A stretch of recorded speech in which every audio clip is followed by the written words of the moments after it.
Mas Menteri, betulkah ada kekuatan politik dan ekonomi yang memasukkan pasal soal larangan investigasi bagi media?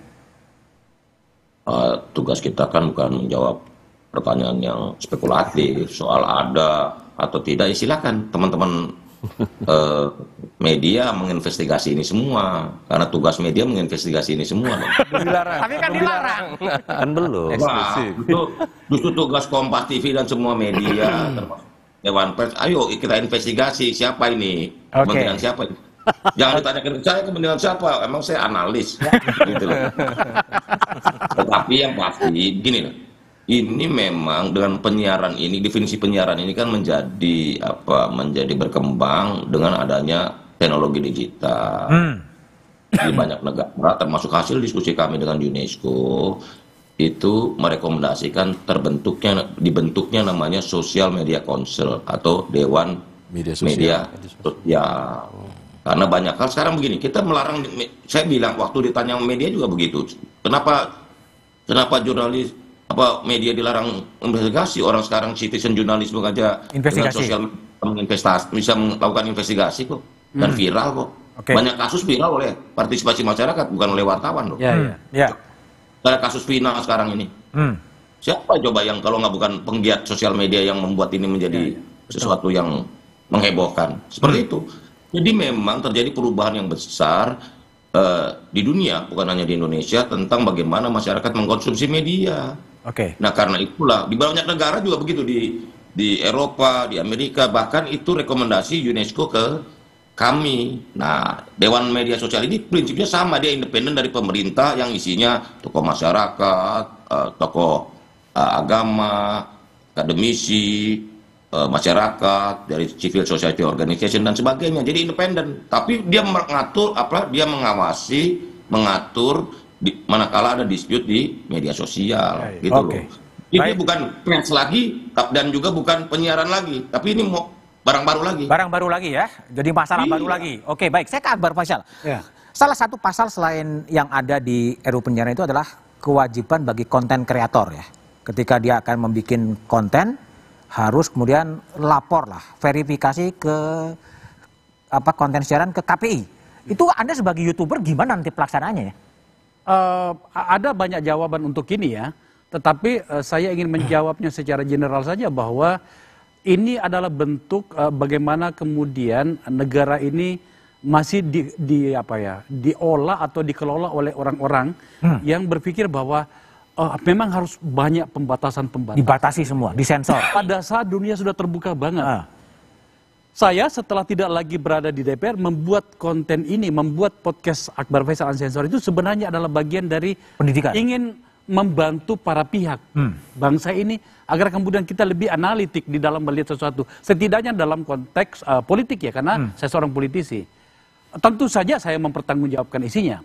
Tapi kemudian ketika saya diikat dengan berbagai aturan yang saya juga khawatir apakah orang itu atau si pembuat atau si pengusul pasal itu memahami betul apa substansi dari usulan pasalnya itu, maka kemudian kita harus lawan. Lawan juga? Tentu saja lawan. Saya ingin mengatakan begini, mohon maaf mungkin barangkali menggunakan Kompas TV medianya jenengan, bahwa bersusah payah saya sebagai seorang konten kreator, bersusah payah saya menghadirkan konten-konten dan percakapan yang betul-betul fokus pada problem kita dalam hal ini politiknya. Itu tidak mudah. Dan apakah ada perhatian selama ini dari KPI dari apa? Saya mau misalnya kalau ada sesuatu, ayo KPI datang ya. Dalam hal ini kan akan diserahkan ke KPI katanya. Kita bicara.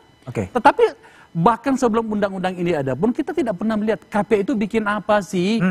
Bagaimana dengan tayangan yang semuanya berbicara tentang, mohon maaf, alat-alat kelamin dan segala macam, Anda ada di mana?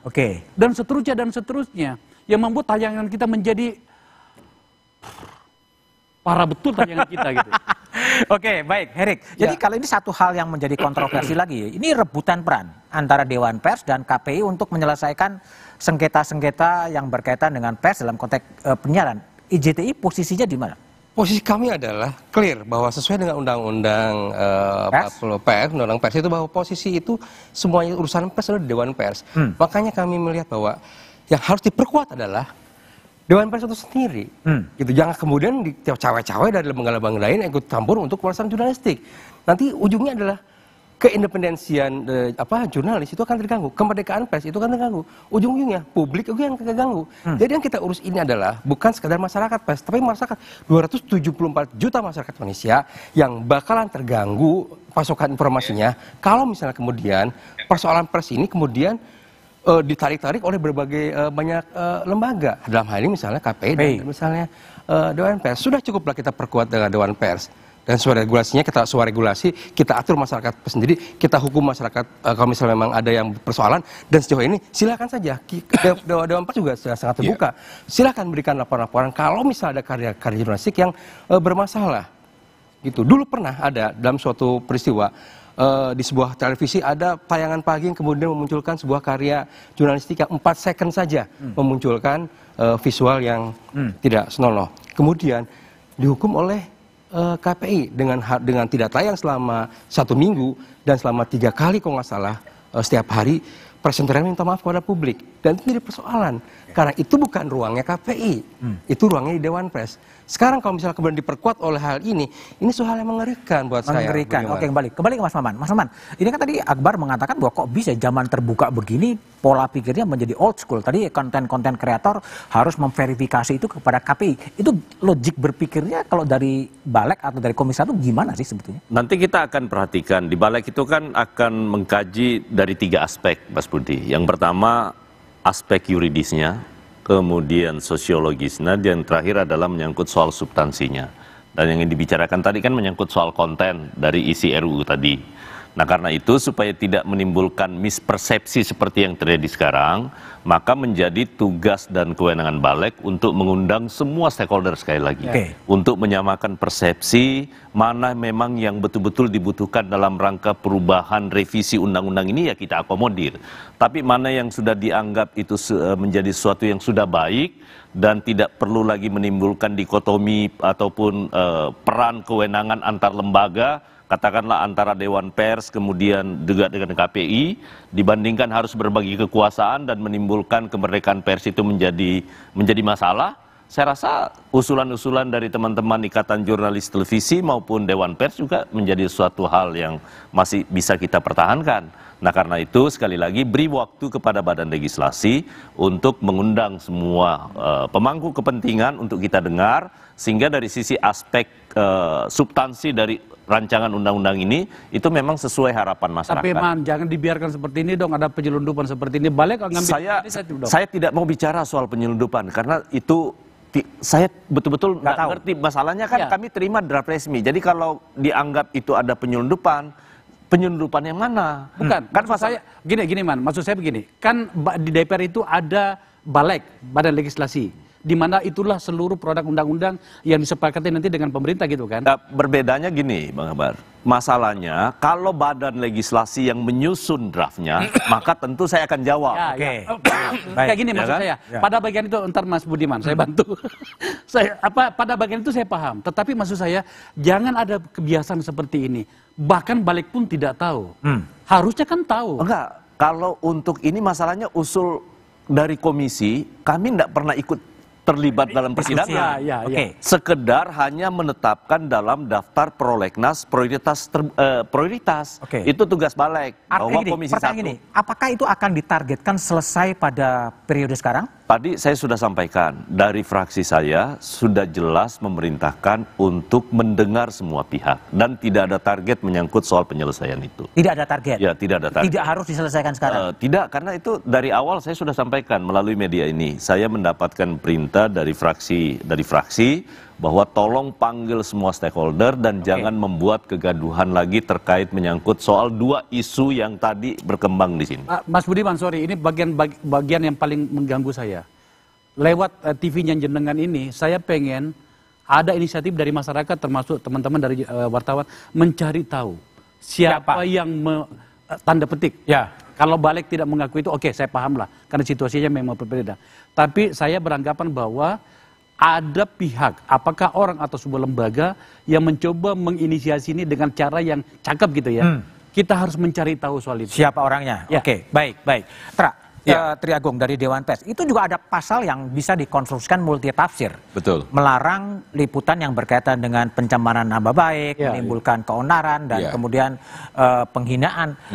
Multitafsir ini, posisi Dewan Pers terhadap pasal itu seperti apa sebetulnya? Iya, kembali lagi tadi bahwa penyusun rancangan undang-undang ini kelihatan sekali memang dalam posisi yang dia tidak memahami antara dunia penyiaran yang juga sebenarnya ada juga berimpitan dengan dunia pers.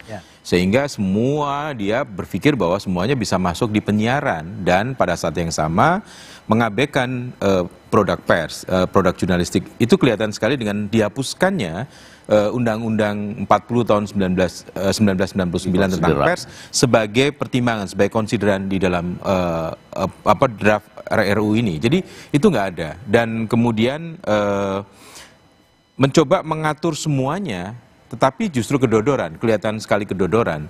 Dan ada upaya kalau di sisi Dewan Pers tidak keberatan ada revisi terhadap sebuah undang-undang karena memang itu produk hukum bisa direvisi, tetapi kembali harus dilakukan secara terbuka, melibatkan banyak pihak dan saling didengar supaya kemudian tidak terjadi sebuah undang-undang yang tumpang tindih, undang-undang yang sengaja didesain untuk melemahkan yang lain gitu. Jadi ini semua harus terbuka, Mas Budiman. Dan kalau terkait dengan ide yang disampaikan oleh Mas Muni tadi, Menteri, soal Dewan Media Sosial, menurutku sesuatu yang menarik. Meskipun Dewan Pers sebenarnya sudah mengeluarkan peraturan Dewan Pers nomor 1 tahun 2022 mengenai pengelolaan akun media sosial. Ada 4 kategori di dalamnya. Ada akun media sosial yang official milik media, itu mengacu pada Undang-Undang Pers. Yang kedua, akun orang-orang tertentu di media yang kemudian under di medianya. Kayak misalnya Mas Budiman punya Back to BDM yang under harian Kompas, maka itu pertanggungjawabannya, perlindungannya oleh Undang-Undang Pers. Tetapi ada juga wartawan atau siapapun jurnalis yang kemudian bikin akun sendiri lepas dari medianya, maka itu tanggung jawab dia pribadi. Mas Akbar Faisal, aktivis media sosial, konten kreator bikin sendiri, maka itu tanggung jawabnya ada di media itu sendiri, bukan ditanggung jawab di. Oke, tapi pertanyaan adalah bagaimana RUU penyiaran dan RUU lainnya tetap bisa menjamin kebebasan berpendapat dan kebebasan pers? Jawab setelah jeda berikut ini. Ya.